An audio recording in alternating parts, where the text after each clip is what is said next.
Friends, అందరు బాగున్నారా? ఏంటి విషయం అంటే లైవ్ 2-3 రోజులు అయితే లైవ్ చేయ ఫ్రెండ్స్. ఊరికి వెళ్ళిపోతున్నా. ఎక్కడికి అనుకుంటురా? మన ఫ్యాన్స్ దగ్గరికి వెళ్తున్నా. ఇంకోటి ఏంటంటే ఫ్రెండ్స్, నిన్న లైవ్ చేయలే కదా, ఇంకా సాయి ప్రణవ్ అక్క లైవ్ చేస్తే వెళ్దాం అనుకున్నా లైవ్లోకి. అక్క ఎప్పుడు పెట్టిందో టైం తెలియలేదు నాకు. నిన్న నేను గుడికి వెళ్ళి బిజీగా ఉండి, ఇంకేంటంటే నన్ను గుర్తు చేసుకుంటారు కావచ్చు అనుకున్న ఫ్రెండ్స్. సాయి ప్రణవ్ అక్క లైవ్ చూసిన తర్వాత నైట్ 10 చూసిన, మాట్లాడతారని చాలా ఆశగా చూసిన ఫ్రెండ్స్.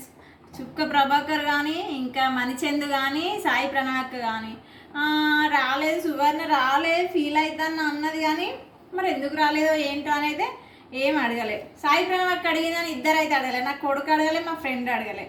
నేనైతే హర్ట్ అయినా ఫ్రెండ్స్. మన అనుకున్నప్పుడే కదా ఫ్రెండ్స్ మనం క్లోజ్గా ఉండేది.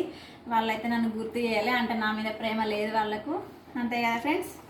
మీ అందరికీ యూట్యూబ్ ఫ్యామిలీ అందరికీ చెప్తున్నా very very thank you friends. నన్ను ఇంతగా సపోర్ట్ చేస్తున్నందుకు, ఇంతగా ఇష్టపడి ఎంకరేజ్ చేస్తున్నందుకు మీకు ఏమి ఇచ్చి రుణం అయితే తీర్చుకోలేను ఫ్రెండ్స్. నవ్వును మాత్రం ఇవ్వగలుగుతా, ఎందుకంటే నా దగ్గర ఉన్న ఒక్కటే అది ఆస్తి. కాబట్టి ఈ నవ్వుని మాత్రం 10 మందికి ఖచ్చితంగా వంచగలుగుతా. ఇంకోటి ఏంటంటే ఫ్రెండ్స్, మన అనుకునే వాళ్ళు ఎప్పుడు మనతో ఉండరు ఫ్రెండ్స్. కాబట్టి ఎవరి మీద ఎక్కువ నమ్మకం పెట్టుకోవద్దు, ఎవరిని ఎక్కువ నమ్మద్దు ఫ్రెండ్స్. మన తోబుట్టు అయినా సరే, మన రక్త సంబంధం అయినా సరే, లాస్ట్కు మనల్ని కనిపించిన వాళ్ళైనా సరే, ఈ రోజులలో మనకించినంత ఇంపార్టెంట్ మనుషులకు ఇయ్యట్లే. నాకు ఒకటి అర్థమైంది ఏంటంటే ఫ్రెండ్స్, మనీ, డబ్బు అనేది ఎట్లాంటి రిలేషన్ అయినా తుడిచిపడేస్తుంది ఫ్రెండ్స్. ఎందుకంటే ఈ రోజులల్లో డబ్బుతోనే బంధాలు ముడిపడి ఉన్నాయి తప్ప ప్రేమతో ముడిపడిన బంధాలు లేవు ఫ్రెండ్స్. డబ్బు ఎలా అయినా సంపాదించవచ్చు, కానీ ఒక మనిషి దగ్గర నమ్మకాన్ని సంపాదించాలి. ఒక మనిషి దగ్గర నమ్మకాన్ని పొడగొట్టుకుంటే జీవితంలో జిందగీలో కూడా రాదు ఫ్రెండ్స్. నేను ఒకటి చెప్పగలిగేది అయితే, ఎందుకంటే నాకు చెప్పచ్చో చెప్పదా తెలియదు, ఎవరేమనుకున్నా నేను పట్టించుకోను. బట్ నేను చెప్పాలన్నా చెప్పేస్తా అంతే. ఏంటంటే డబ్బులు ఇవ్వాలి లేకపోతే రేపు సంపాదిస్తాం ఫ్రెండ్స్ మనం బ్రతుకుంటే. కానీ ఒక మనిషి దగ్గర నమ్మకం పోయి ఒక మనిషి మోసం చేస్తే, మన వాళ్ళే కదా అని నమ్మితే వాళ్ళు నమ్మక ద్రోహం చేస్తే ఆ బాధ ఎలా ఉంటుంది ఫ్రెండ్స్. మనం బ్రతుకున్నా సచ్చుకుంటా బతకాలి, అంతే కదా ఫ్రెండ్స్. కానీ నాకు ఎప్పుడు ఒకటే అనిపిస్తుంది ఫ్రెండ్స్, ఈ రోజులలో డబ్బు కాదు ఫ్రెండ్స్ ఇవ్వాల్సింది, మనిషికి, ప్రాణానికి, ఒక హెల్ప్ చేయడానికి. డబ్బు అన్నిటిని కొనలేదు ఫ్రెండ్స్, స్వచ్ఛమైన ప్రేమను అస్సలే కొనలేదు. కాబట్టి డబ్బుతోని కొన్ని బంధాలు ముడిపడి ఉంటాయని చెప్తున్నా కదా, 100% నిజం ఇది. ఈ రోజులల్లో మాత్రం డబ్బుకు బాగా ఇంపార్టెంట్ ఇస్తారు ఫ్రెండ్స్. డబ్బు ఉంటే ఏమైనా చేయగలుగుతాం అనుకుంటారు, కానీ స్వచ్ఛమైన ప్రేమను కొనలేరు. కాబట్టి వాళ్ళందరికీ నేను ఒకటే చెప్పేది ఏంటంటే, ఇక్కడ నుండెళ్ళైనా మనం మనుషులం, కొంతవరకు బతికిన కొన్ని రోజులు ఎదుటోళ్ళని హ్యాపీగా ఉంచుదాం, మనం హ్యాపీగా ఉందాం. పోయేటప్పుడు ఏం తీసుకోవాలి, ఉన్నంతసేపు చెల్లించుకోవడం తప్ప ఏం తీసుకోవాలి. కానీ మన మాటలు ఎదుటోళ్ళకి నచ్చకపోవచ్చు. మనం 100 మందిలా 90 మందికి నచ్చుతాం, 10 మందికి నచ్చాం. ఆ 10 మంది కోసం 90 మందిని వదిలేసుకుంటామా? వదిలేసుకోలేము. కాబట్టి ఏది చేసినా మనకు ఒక 100 మందిలా 80 మంది సపోర్ట్ చేస్తారు అంటే ఆ పని ఖచ్చితంగా చేయాలి. 20 మంది మనల్ని బ్యాడ్గా చేస్తారంటే వాళ్ళని టోటల్గా పక్కకు పెట్టాలి.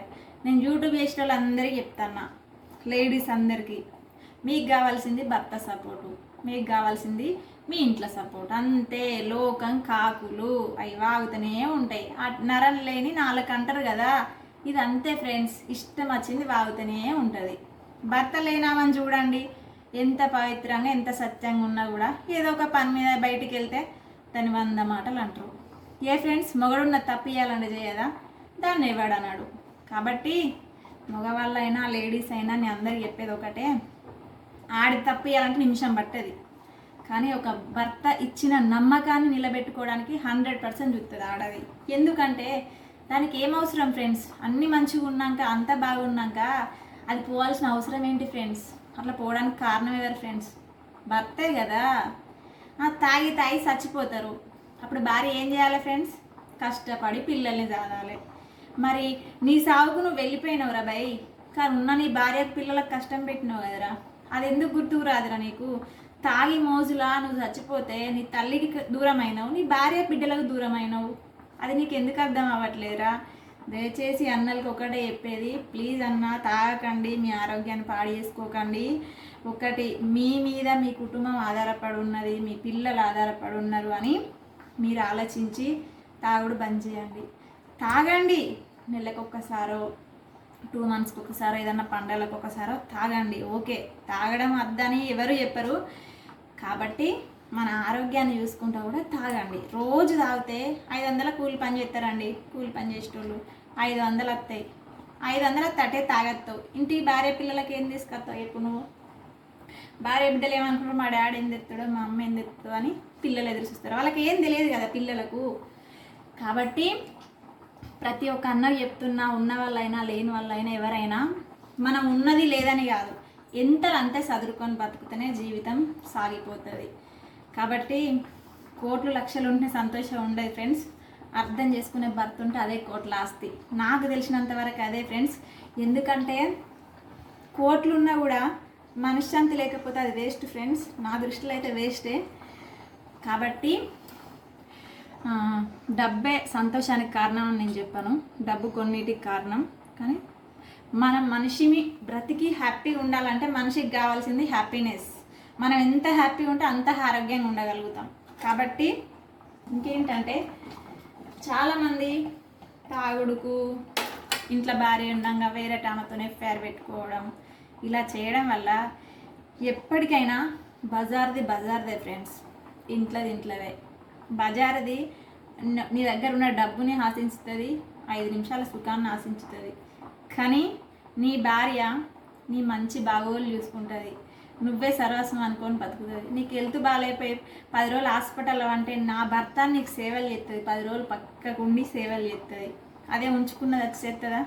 అదే బజార్ వచ్చి చేస్తుందా? ఎందుకు ఫ్రెండ్స్? ఆడదాని దగ్గర ఉన్నది అదే, ఈ ఆడదాని దగ్గర ఉన్నది అదే. కాబట్టి బయట వాళ్ళ మీద చూపించే మోజు కాస్త ఇంట్లో భార్య మీద చూపించండి ఫ్రెండ్స్. మీ కుటుంబం చాలా బాగుంటుంది. ఓకేనా? నేను ఎందుకు ఈ ఏజ్కి ఇట్లా ఎందుకు చెప్తాను అనుకుంటారా ఫ్రెండ్స్? నేను చాలా వరకు చూస్తాను అన్నట్టు. బయట వాతావరణం ఉంటుంది కదా, చాలా వరకు చూసినప్పుడు మనసుకు బాధ అవుతుందండి. ఎందుకంటే అందరి లైఫ్లో ఒకలాగా ఉండే చిన్న పిల్లల్ని పట్టుకొని మా ఇంటి ముందు పని చేస్తారు. వాళ్ళని చూస్తే ఎంత బాధ అనిపిస్తుంది అంటే, దేవుడు అందరికి ఒకలాగా రాత రాయడు. ఒక్కొక్క రాత రాస్తాడు.